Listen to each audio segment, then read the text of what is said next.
अरे सोनुआ के खुश कके जइबू ना बहे साली में दोबारा फेरू अहिबू ना। बबुआ के खुश कके जइबू ना बहे साली में दोबारा फेरू अहिबू ना। तो जी हाँ, नमस्कार दोस्तों, आज आप सबके लिए लेकर आए हैं आरा सॉन्ग के ट्रैक पर सुपर हिट ऑर्केस्ट्रा सॉन्ग, जो कि फुल और फ्री है। जिस भाई को भी इस गाने को रिकॉर्ड करवाना है वो रिकॉर्ड करवा सकते हैं, हमारे तरफ से बिल्कुल फुल और फ्री है। अगर आप हमसे पर्सनली सॉन्ग लिखवाना चाहते हैं तो वीडियो के डिस्क्रिप्शन में नंबर है, कॉल या मैसेज करके हमसे डायरेक्टली बात कर सकते हैं। कम से कम खर्च में आपको गाना लिख करके मिल जाएगा। तो बिना देर करते हुए चलिए सुनते हैं गाने का मुखरा कैसा है और किस भाव में और किस स्केल में है।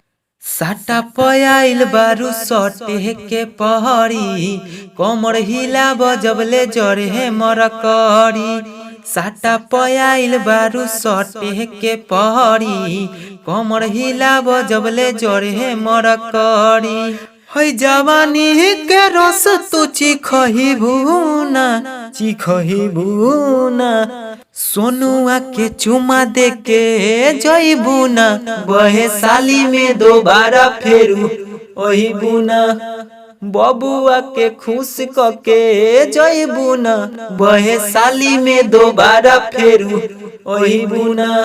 तो चलिए सुनते हैं इस गाने का फर्स्ट अंतरा। खुद खाद करे दना बहिया में धरे दना देहिया में सटे जा तू गलिया रगरे दना।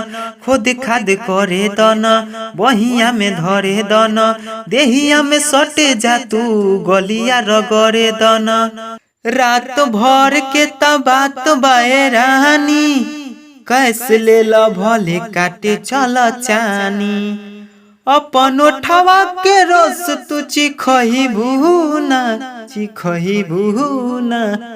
रबिया के खुश कके जइबू ना बहे साली में दोबारा फेरू अहिबू ना।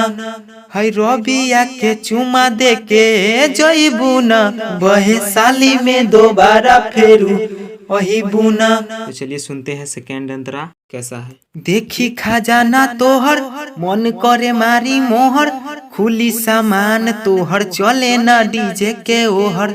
देखी सामान तोहर मन करे मारी मोहर खुली सामान तोहर चले न डीजे के ओहर। हम तो भहिनी दीवाना ओठ लाल के बारू पसंद धन बिकी विशाल के पक्के सिंगर के प्यार तू भूलहिबू ना। अरे सोनुआ के खुश कके जइबू ना बहे साली में दोबारा फेरू अहिबू ना।